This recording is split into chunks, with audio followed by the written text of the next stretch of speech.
Welcome to Brain Vision. In this question, we have two blocks, one with a mass of 1 kilogram, the other with a mass of 3 kilograms. The blocks are forced together, compressing a spring in between them, and then the system is released from rest on a level frictionless surface. So if block B acquires a speed of 1.2 meters per second, then we are asked to calculate what the final speed of block A is and how much potential energy was stored in the compressed spring. So the idea behind this question is to use both conservation of momentum as well as conservation of energy in order to derive what we're being asked for. So let's go ahead and start by drawing just a quick little picture. So in the initial configuration, we have block A and block B, and then the spring is just kind of coiled up in between them like this. And then they're released from rest.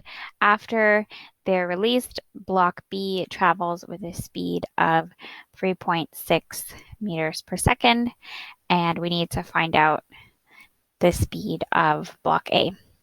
So as I mentioned before, we're going to use conservation of momentum. And the only thing that we really need to make sure of in order to use conservation of momentum is that there are no sort of forces external to the system. So there's no applied force on either of the blocks or anything like that. All of the forces that would be involved are forces that are internal to the system. So the spring certainly applies a force on blocks A and B, but we can consider the spring as a part of the system itself. So there are no external forces here, so we're going to go ahead and use conservation of momentum. This is going to be for part A. So there's a couple different ways you can write conservation of momentum. You can either do delta P is equal to 0, or you can do PF is equal to PI. It's really just the same statement, just written slightly differently. So I'm going to use PF is equal to PI.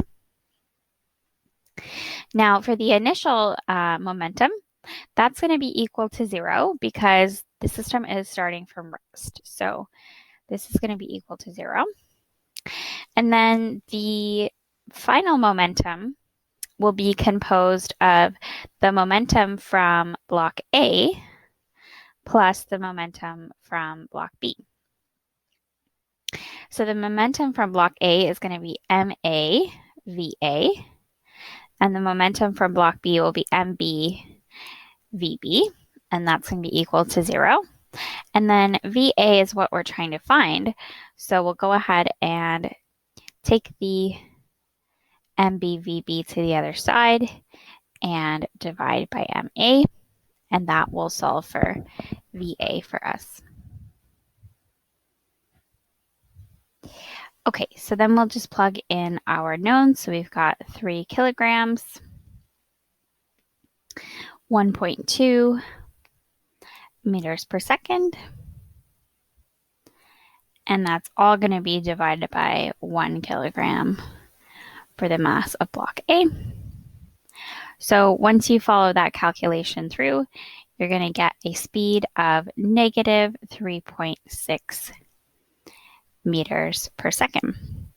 And the negative here indicates that it's in the opposite direction from the velocity of block B. So if block B gets a motion towards the right, then block A is going to move towards the left. So this sort of cancellation of one going to the right, one to the left, that has to occur in order for the momentum to be conserved, because momentum is a vector quantity. Okay, so that's for part A.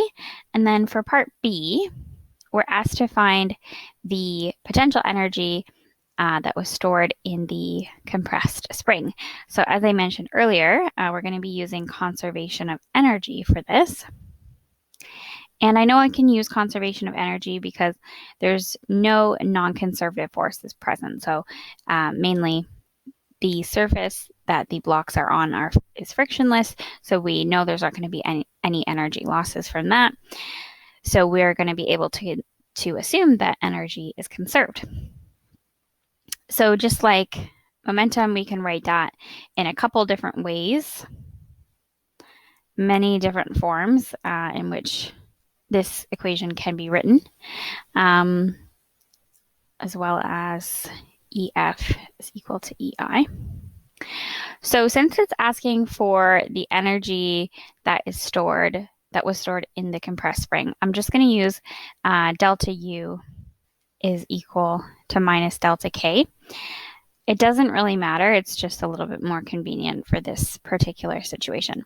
So basically all this formula says is that the change in potential energy is going to be matched by the change in kinetic energy. And if one increases, then the other decreases. That's what the negative indicates. So delta U is going to be UF minus UI. So the final potential energy minus the initial potential energy. And then, of course, we've got KF minus KI for delta K. And the nice thing about this problem is that the final potential energy, that's going to be equal to 0 because in the final configuration, the spring is no longer compressed. We were told it just kind of drops back down to the surface after it has expanded. So it's just kind of sitting there, not compressed. So there's no energy stored in the spring in the final configuration.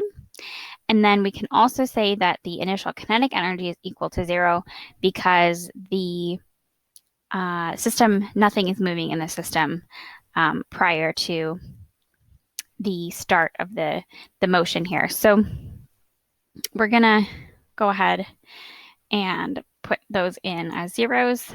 And so that'll give us negative UI is equal to negative KF.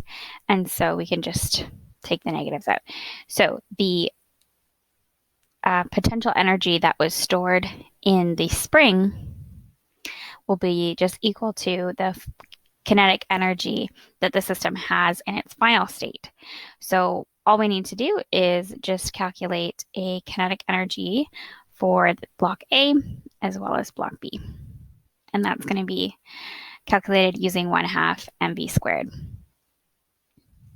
So we just go ahead and fill in all of our values. 3.6 meters per second squared.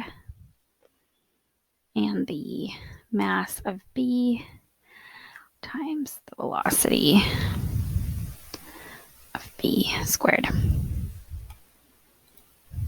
So once you plug that into a calculator, you get a value of 8.64 joules.